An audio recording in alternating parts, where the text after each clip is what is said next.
Bismillahirrahmanirrahim. Assalamualaikum warahmatullahi wabarakatuh. Salam sejahtera untuk kita semua. Tabib pun. Ibu dan Bapak rekan-rekan guru sekalian, jumpa lagi dengan kami di channel Sertifikasi Guru, media sharing informasi dan edukasi seputar pendidikan profesi dan sertifikasi guru Indonesia. Ibu dan Bapak rekan-rekan guru sekalian, kali ini kami akan berbagi informasi mengenai pemenuhan beban kerja guru agar sertifikasi di 2024 dapat dicairkan. Bapak dan Ibu, teman-teman, inilah informasi selengkapnya.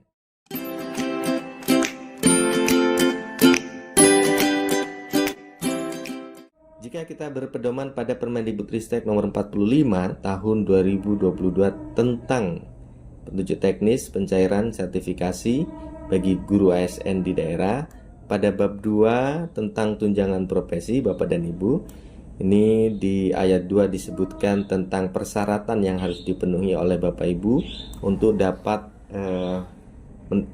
mendapatkan tunjangan profesi atau sertifikasi di 2024. Kita akan melihat pada poin F di mana Bapak Ibu wajib memenuhi beban kerja sesuai dengan ketentuan peraturan perundang-undangan. Nah, bagi Bapak Ibu guru, tentang beban kerja guru telah disebutkan di dalam Permendikbudristek nomor 15 tahun 2018. Ini mengatur tentang pemenuhan beban kerja guru, kepala sekolah, dan pengawas sekolah.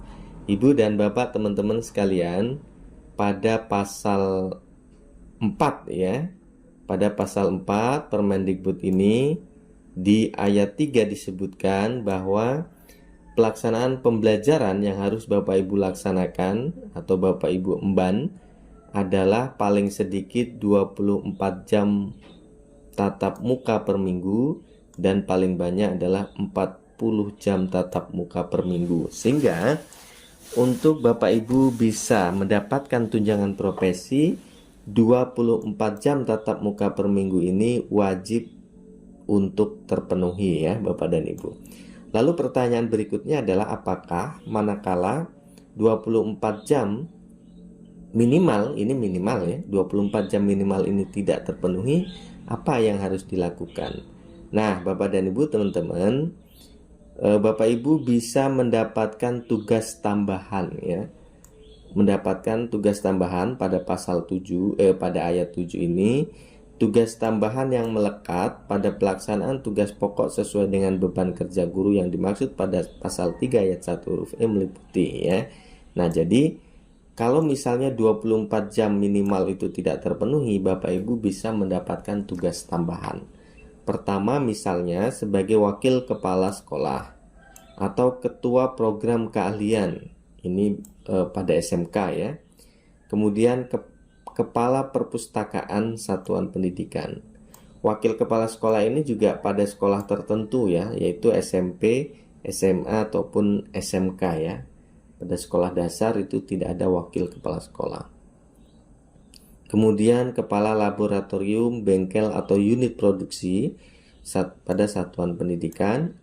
Lalu kemudian bisa menjadi pembimbing khusus pada satuan pendidikan yang melaksanakan pendidikan inklusif atau tugas tambahan lain sebagaimana dimaksud pada huruf A sampai dengan huruf E yang terkait dengan pendidikan pada satuan pendidikan. Nah, Bapak dan Ibu, teman-teman, terkait dengan tugas tambahan tersebut huruf A sampai dengan huruf E dilaksanakan pada satuan administrasi pangkalnya atau pada sekolah induk. Jadi tugas tambahan itu melekat pada sekolah induk. Bapak Ibu yang mengajar di 2 sekolah misalnya atau lebih, maka pastikan tugas tambahannya itu akan berlaku manakala tugas tambahannya itu ada pada sekolah induk. Kemudian kalau Bapak Ibu lihat di pasal 5 ayat 1 tentang tugas tambahan tersebut, pada poin A sampai dengan huruf D itu ekuivalensi dengan 12 jam tatap muka per minggu bagi guru mata pelajaran Jadi manakala 24 jam minimal mengajar itu tidak terpenuhi, Bapak Ibu dengan menjadi wakil kepala sekolah misalnya maka ini ekuivalen dengan 12 jam tatap muka. Sehingga 12 jam yang lain itu Bapak Ibu mengajar di kelasnya misalnya hanya 12 jam saja, ditambah dengan 12 jam hitungan sebagai wakil kepala sekolah ini sudah cukup untuk memenuhi minimal 24 jam gitu ya. Poin B tentang ketua program, poin C tentang kepala perpustakaan, dan poin D sebagai kepala laboratorium ini seluruhnya sama ya, setara dengan 12 JP atau 12 jam tatap muka bagi Bapak Ibu guru mata pelajaran. Nah, bagi Bapak Ibu guru bimbingan konseling atau TIK gitu ya, itu terhadap 3 rombongan belajar per tahun bagi guru bimbingan dan konseling ya. Jadi setaranya dengan 3 rombel. Bapak Ibu guru BK ataupun guru TIK itu kan minimal 4 rombel yang harus diampu ya. 4 kelas bahasanya, 4 rombel. Tapi manakala tidak terpenuhi, Bapak Ibu guru BK atau Bapak Ibu guru TIK yang menjadi wakil kepala sekolah atau ketua program atau kepala perpustakaan atau kepala laboratorium setara dengan 3 rombongan belajar. Nah, kemudian untuk tugas tambahan pada huruf E itu ekuivalennya dengan 6 JP ya Bapak Ibu. Nah, ini dia. Untuk guru pembimbing khusus ini ekuivalen dengan 6 JP. Jadi tatap muka belajar di kelasnya misalnya hanya terpenuhi 18 JP ditambah 6 JP sebagai guru pembimbing khusus cukup untuk memenuhi minimal 24 jam.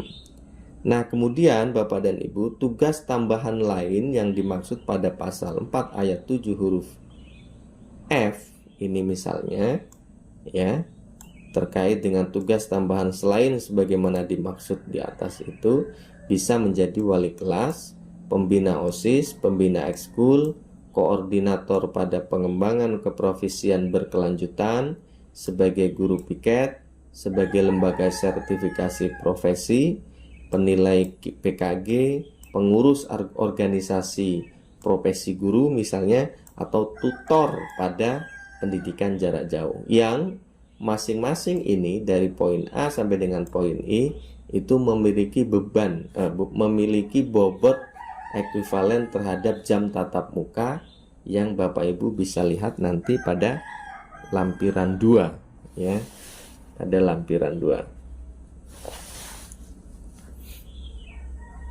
Jadi kita lihat.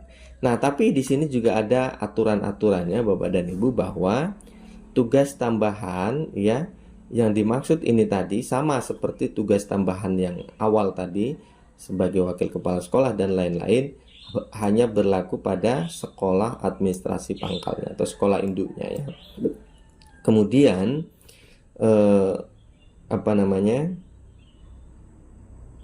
untuk tugas tambahan sebagai tutor itu dapat dihitung sebagai pemenuhan jam tatap muka sesuai dengan ketentuan peraturan perundang-undangan. Bapak Ibu mengajar misalnya pada sekolah paket ya.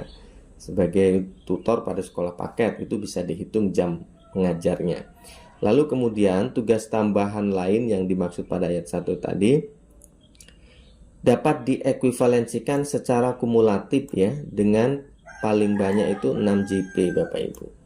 Misalnya nanti kalau kita lihat wali kelas itu 2 JP misalnya, pembina OSIS itu 2 JP, pembina ekskul 2 JP misalnya. Kemudian koordinator pengembangan keprofesian 2 JP dan seterusnya. Satu orang guru itu hanya boleh maksimal 6 JP. Berarti tugas tambahannya tidak boleh terlalu banyak.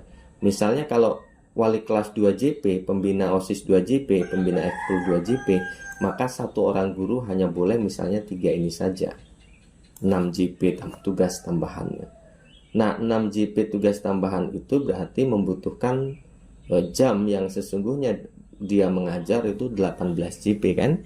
18 JP ditambah 6 JP ini sehingga terpenuhi minimal 24. Nah, Bapak dan Ibu, teman-teman, kita langsung kepada lampiran 2 ya.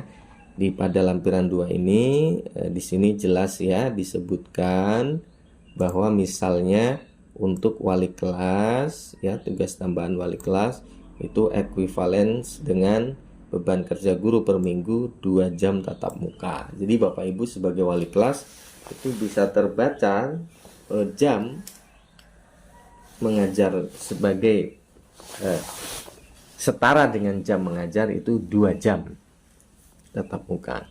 Kemudian pembina OSIS ini juga sama 2 jam tatap muka ya. Lalu pembina ekskul ini juga 2 jam tatap muka. Kemudian ada koordinator PKB ini 2 jam tatap muka. Ekuivalensinya koordinator busa kerja khusus ini pada sekolah SMK ini biasanya 2 jam juga ya. Lalu guru piket ini 1 jam Bapak Ibu ya.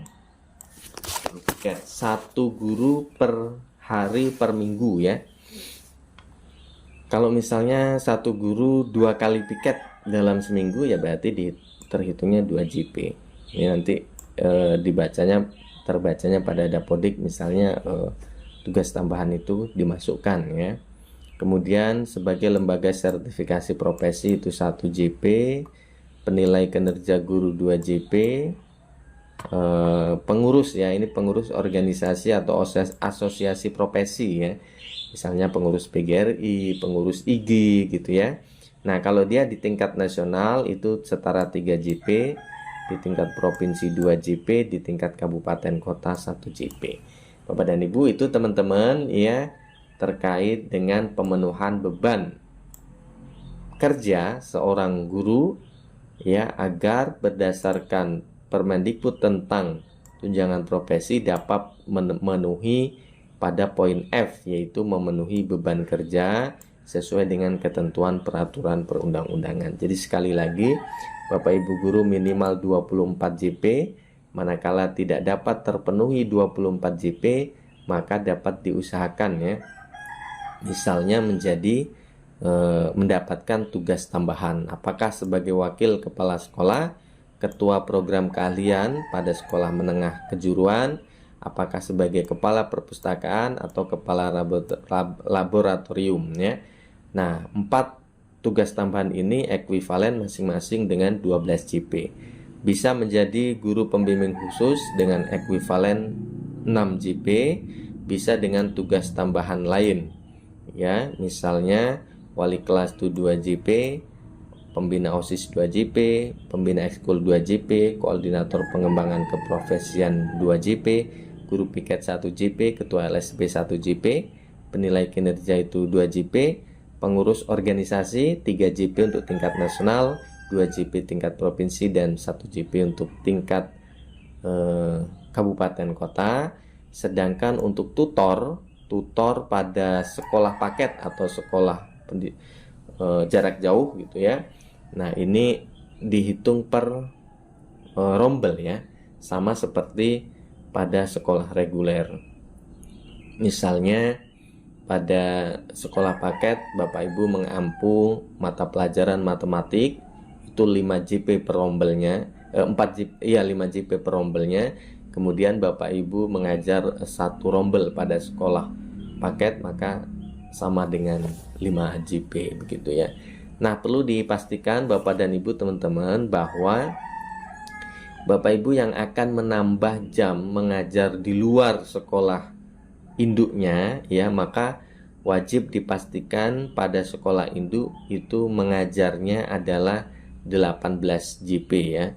Guru ini dia ya, 18 JP.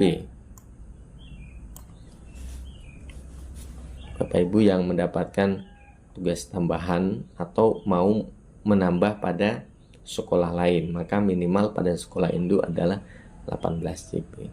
Manakala tidak terpenuhi 18 JP pada sekolah induk, misalnya hanya 12 JP tatap muka, 6 JP-nya bisa tugas tambahan yang lain, tapi masih di sekolah induk tersebut. Kekurangannya jam mengajar bisa mengajar pada sekolah yang lain. Bapak dan Ibu teman-teman, itu informasinya, mudah-mudahan bermanfaat apa yang saya sampaikan.